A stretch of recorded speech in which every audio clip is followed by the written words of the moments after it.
Ruas jalan di Negeri Hatu, Kecamatan Laihitu Barat, Kabupaten Maluku Tengah, Provinsi Maluku, terancam putus. Badan jalan dengan lebar 3 meter itu, kini hanya tersisa setengah meter akibat abrasi.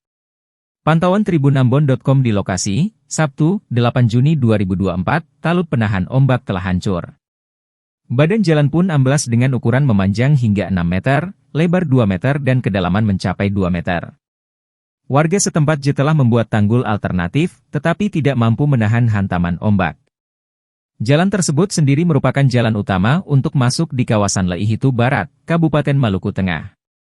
Adapun negeri di Laihitu Barat, di antaranya, Negeri Hatu, Liliboy, Alang, Wakasihu, Larike, Asilulu, hingga Ureng.